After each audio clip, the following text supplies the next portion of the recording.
Alright, so we are live currently with 0 viewers. Alright. The match will get started here in a moment, and just talking for those of you who maybe want to watch the VOD, welcome to West Coast Clash. We are in the preseason right now. The preseason stage, there's no elimination, but the teams that are part of this league are going to play a brief preseason stage for their seeding in the regular season groups. So today we have Taza facing Exodus here in the preseason. The format for this league is 3 versus 3, Test King of the Hill. Test stands for team elimination set, by the way. Second set is 3 versus 3 King of the Hill. Classic King of the Hill from CRL, as you guys know it. And the final tiebreaker set is a 1v1 best of 3 with global bans. So it's currently 11:58. 11:59 now. Match is set to start at 12 p.m. So we're gonna go ahead and get started very soon.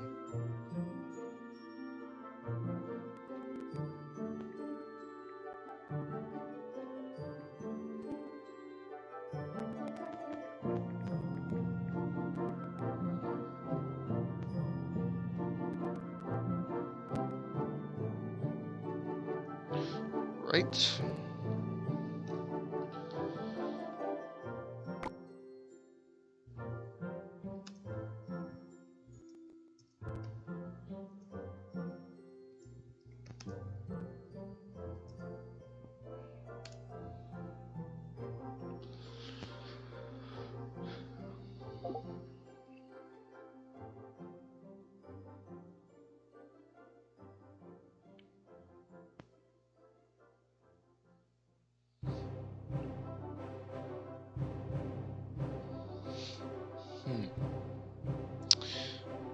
I actually don't know if we have any live viewers. I forgot how to check the viewers, but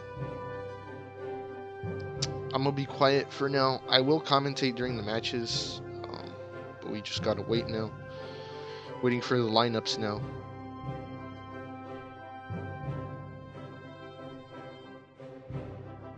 Hopefully that'll be underway very soon. Alright.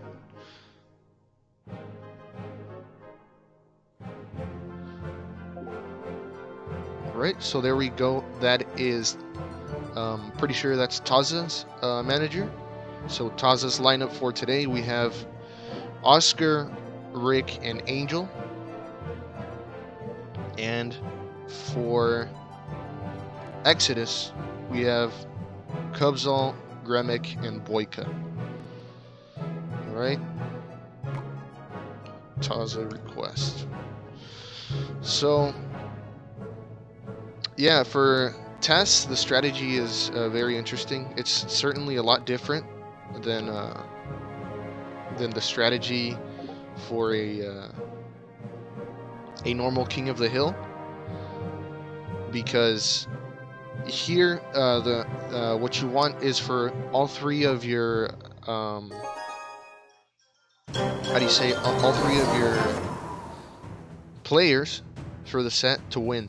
So the first team to have all 3 of their players get a victory is the one who wins the set. So the strategy is very different to a normal King of the Hill in this first set, because usually in the King of the Hill, what you'll do is you'll have your best player play at the end, right? Your anchor. Here, that's not necessarily a good strategy, because if your first player loses, your first player keeps playing the following set. So yeah, you definitely don't want to put the worst player first in the test. So here we have a pretty weird deck from Kuzbal. Up top here, looks like some sort of a Golden Knight Goblin Hunt deck. I guess it's some sort of a spam deck. It's really weird deck. And while I was talking about the strategy for the set, this game pretty much wrapped up on its own. And a pretty convincing win by Oscar here with the Royal Giant deck. So very likely we're going to see Cubsall, sorry, play another game, very least. And if he loses twice more, that's it, and that's set 1 goes to Taza. So it's a Royal Hogs deck. Okay, I hadn't seen this deck. It doesn't look as weird now that I see that it's a Royal Hogs deck. Sorry if the gameplay looks a little bit sluggish. I'm not sure what the issue is, but it does look like a little bit like slowed down almost on the lights here. But I guess we just have to tough it out for now. Bear with me. So yeah, not much to say here. Pretty convincing win from Oscar. Honestly, I don't even think it's that great of a matchup for Oscar. Well, actually, maybe I spoke too soon. This push here could prove difficult to defend. Hogs coming in on the right hand, Goblins coming out trying to defend that, but arrows are quickly going to take care of that, and a lot of damage on the right hand tower here from those Royal Hogs. Will they be able to get the tower down? It's possible, and it's looking like they are going to get the tower down. Wow, what a come from behind from the good side. But now we're in a situation where we are 1-1, so the next person to get a crown tower down will win the game. Obviously, this sudden death stage. So anybody's game here. Cubsall, I would say, has a pretty decent matchup here, just because he does have a lot to take care of that Royal Giant. I will say I don't think he's been playing the best. Maybe he got a little bit, he overspent a little bit, and that's why he was able to defend Royal Giant there. But these Hogs are going to come in on the left-hand lane and do a fair amount of damage to that left-hand tower. Mother Witch being really annoying there, taking down these troops and turning them into pigs, supporting Oscar's push here. And it looks like that's going to be, there we go. Game 1 goes to Taza. So congratulations, Oscar, good job. Let's see how Cubsall is going to adapt here. Down 1 game now.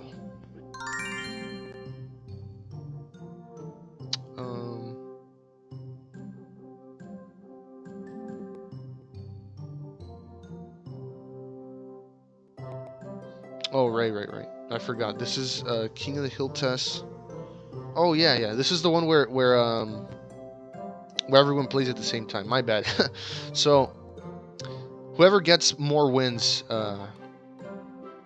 is the one who takes this set. I forgot about that rule. Yeah. And I made the rules. That's crazy. But I didn't invent the set, obviously, but I forgot about that rule. Looks like Angel took the win here.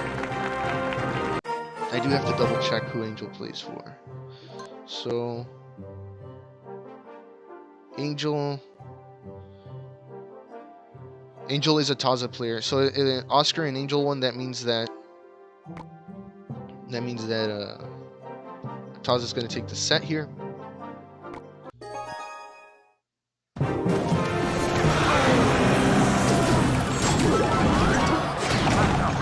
So here we have Remick. This is GMVP. This guy's also the manager for Taza. And if he wins here, that's a test sweep again. So Taza sweeps set 1. Test King of the Hill. GG, well played. We are now going to move on to the King of the Hill set. This is the standard, normal King of the Hill that you guys are used to seeing in CRL. So let's update the scoreboard here.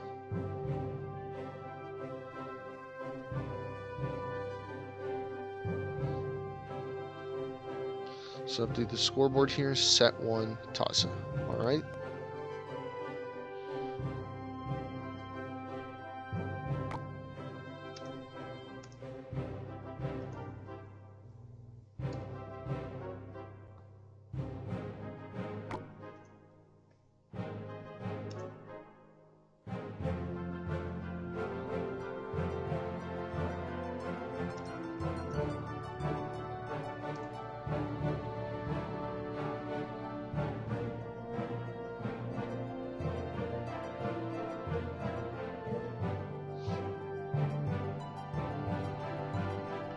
So, yeah, that was a set sweep there. So for the first set, we can only watch one game, right? We're gonna have to pick who we're gonna be watching, and then the rest we'll just kind of see what happened. So I kind of forgot about that, to be honest, about the format for King of the Hill tests, even though I made the rules. I forgot that there was 2 different kinds of test sets, but that's fine. We'll just run with it, roll with the punches here, and now we have the classic King of the Hill, so we're going to see all the games for this set for sure.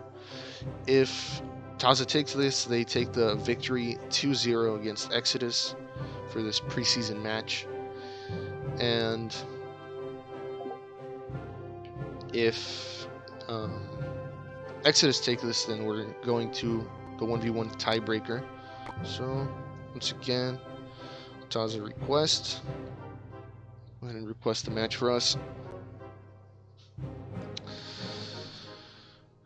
And alright.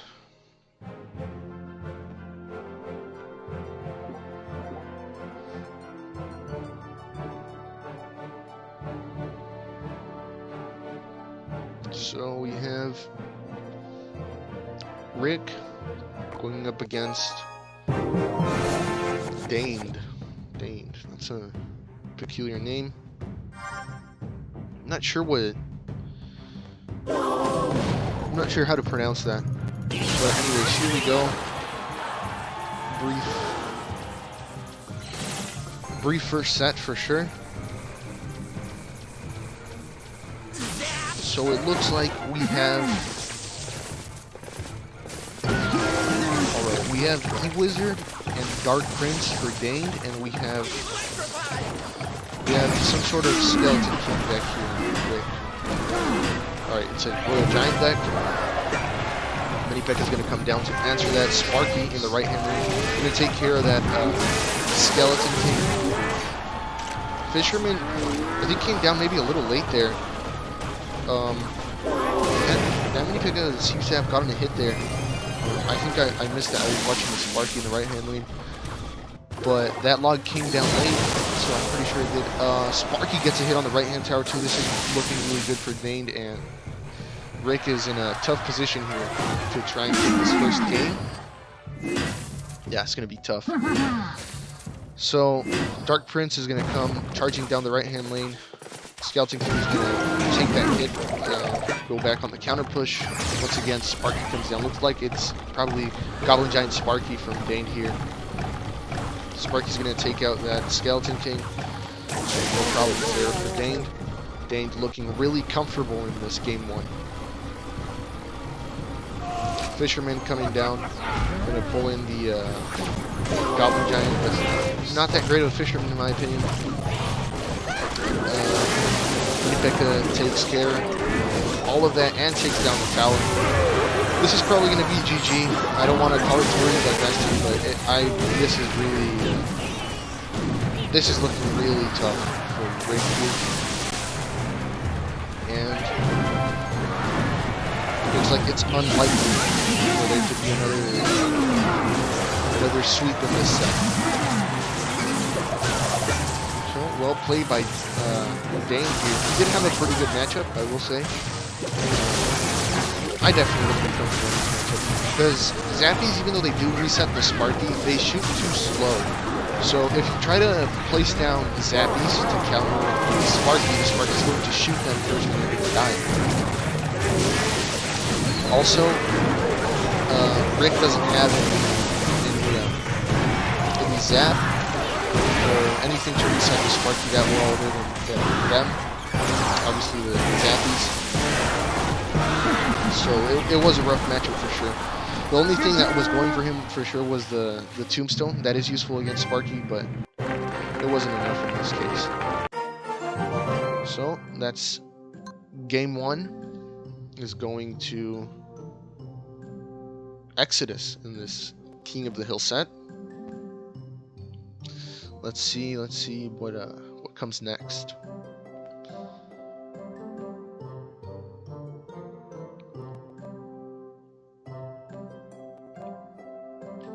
Just wait for them to start the game very shortly here.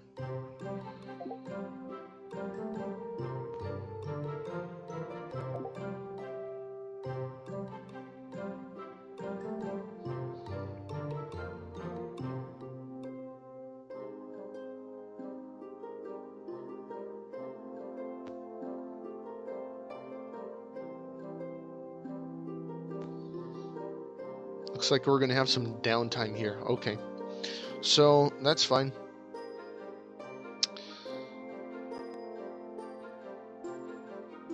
We'll just wait it out. So, a couple of you guys here watching the stream, welcome to the. Oh, we have something in the chat here. Or we had something in the chat. I thought I saw a message. Maybe I was wrong, but. Welcome everyone to the stream. We're currently in the King of the Hill set. We're just kind of waiting here.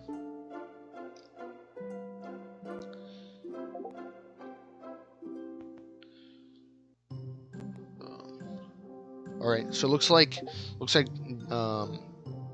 GMVP is going to sub here for Hector. And Hector is giving him some question marks.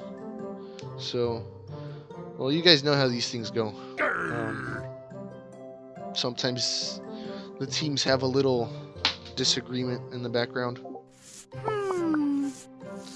But anyways, welcome to the stream, guys. I'm not sure. Yeah, I definitely don't know who's watching, but I'm sure you guys are from the Discord. So welcome to the stream. We are currently in the preseason. Even the preseason started a little bit earlier actually than it should have. Let's just ignore what's going on in the clan chat there. They'll figure it out eventually. So the preseason was actually supposed to start on the 25th. We started like 10 days early, which is fine. So I'll just explain to you guys that are in the stream right now watching why we do the preseason, because there was some questions about why is there a preseason? What's this preseason about? Well, the preseason is meant to create anticipation for the tournament. I don't know if you guys watch any sports, but for example in soccer, there's a short preseason tournament before the regular season begins, sort of just like to warm up the players, warm up the teams, just a little bit of like anticipation, you know. Now, I'm not doing it the preseason as something that's just for the hell of it. There is a reason for making it, and the reason is that these results in the preseason are going to determine how difficult or easy of a group you're going to get in the group stage for your team. So, for example, there's going to be less groups in the regular season stage.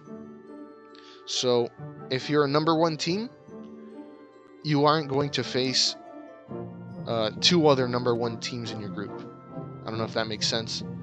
So, you get a better seed, basically. You get a more competitive group. And let's also keep in mind that only the top 2 in each group in the regular season are going to advance to playoffs. So it's actually pretty competitive. So it is definitely better for you to do well in the preseason. It is in your best interest to do well in the preseason because, for example, if you place last in your group, you're going to get placed into a group where you're going to face 2 other number 1 teams, basically.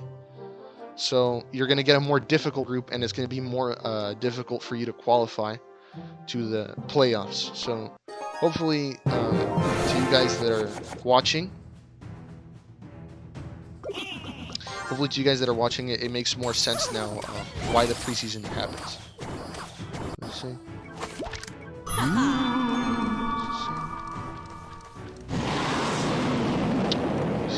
I can't really do this.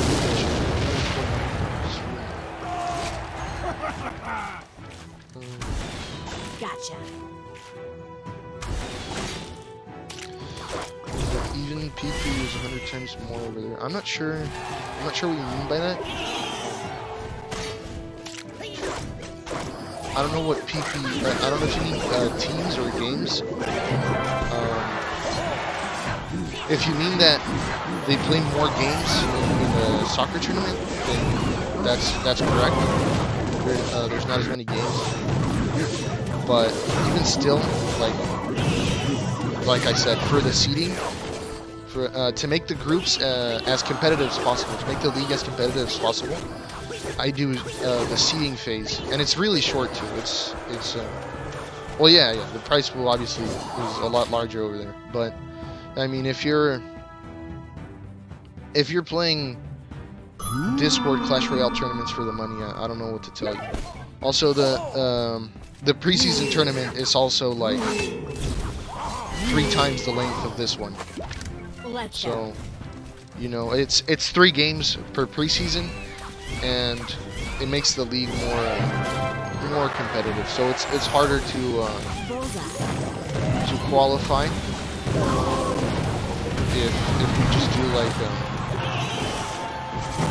a random seeding. I could do a random seeding, but that's not it. It doesn't make the league as competitive, and it's not as fun for me. So we'll just roll with it. It's a really short preseason anyways. 3 games is pretty much nothing. I'm sure you play more scrims than that in a week. So looking here pretty good for Hector. Dane is playing Classic Logbait. Interesting choice in decks. I don't know how strong Classic Logbait is in the modern meta.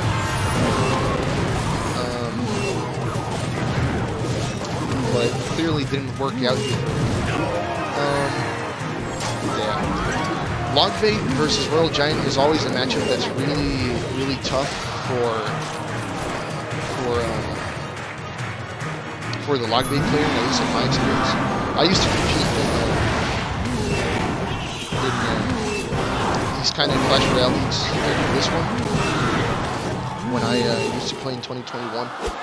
And I remember every time I played as Logbait against Royal Giant, I was like, yeah, this is a guaranteed loss. So tied here in games 1-1 for the King of the Hill. Dane has fallen, so now Hector comes up again.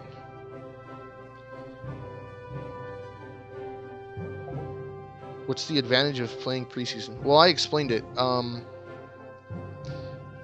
So if let's say you're number 1 in your group in the preseason, you're going to get an easier group. Well, I mean, I wouldn't say necessarily easier, right? Because it's also like 3 games. Let's keep that in mind. But basically, if you're number 1 in your group, you're not going to face 2 other number 1s in your regular season group. So you're going to have an easier group than someone who gets 4th in their preseason stage.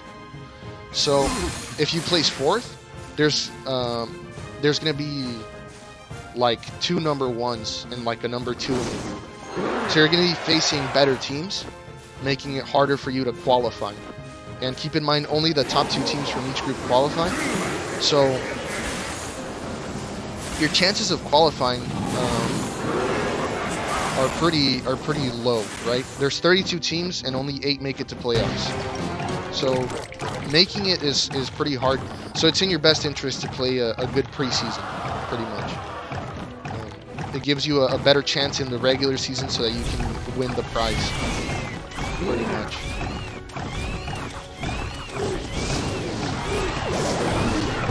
So we're going to start commentating the gameplay here now. Enough info about the league that I have covered this phase of the tournament pretty well. So here we have Lava Hound versus it's looking like Splash Yard, the Skeleton Phoenix version of Splash Yard. I think this matchup is, I'd say it's pretty even. I don't think it's necessarily horrible for either player. I think for Hector, it's going to be hard to defend the graveyards. And for Kakashi here, it's also going to be, it can get pretty hard to defend the air pushes with just the Phoenix, because once the Phoenix and the egg get taken out, that lava hunt push, pretty much there's nothing Kakashi can do. Graveyard push coming in here. Oh, Hector has poison. Oh, this is lava. This is lava miner.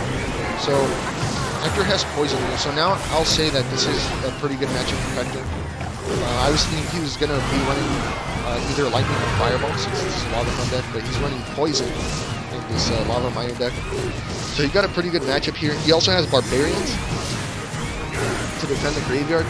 So, but Kakashi's doing a good job here getting damage. Got that right-hand tower down pretty low.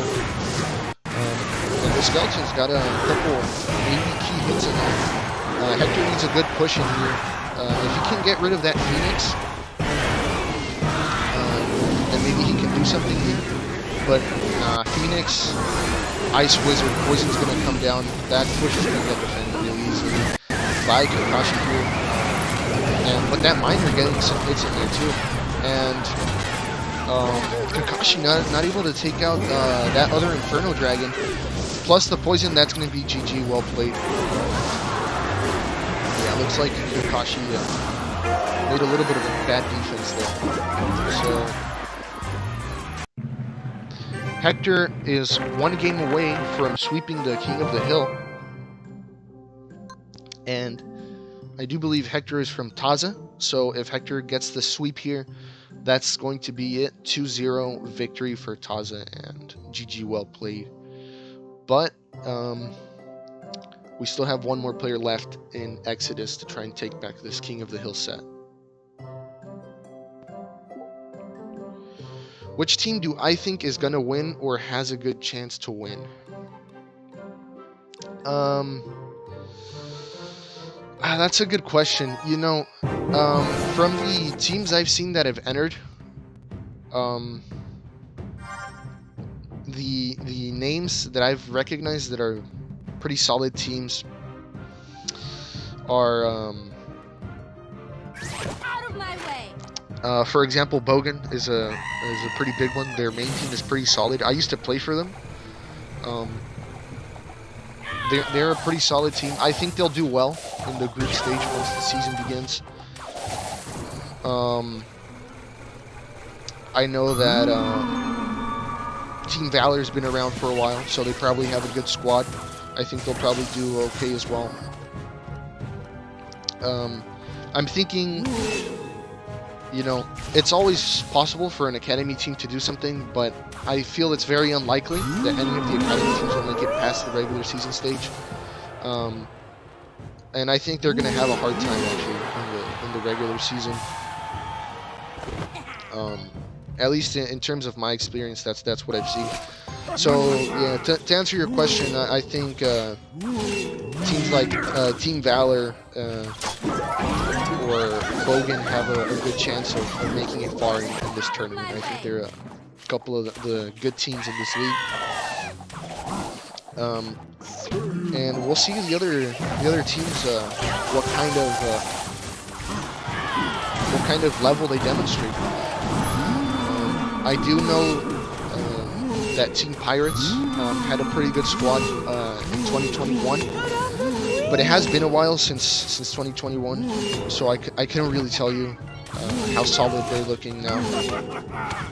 Either them or their academy team. I'm not sure how good that team is looking, but they made it all the way to grand finals in 2021, so they could possibly pull off a good season. Do I see them winning? I don't know, but I think they could potentially do very well. So getting back to the game here, Hector's running this Royal Hogs deck. Very annoying Royal Hogs deck with the Zappies, Flying Machine, the Mother Witch. Very frustrating deck to face, no doubt. And it looks like Remick is running more of the classic kind of Mega Knight Bridge Spam deck. So Giant Skeleton's going to come down for Hector. Is going to face those Zappies. Fisherman is going to defend that Ram Rider, but not before she gets a hit on that tower. This is a pretty close game, and Hector definitely wants to take the win home. So,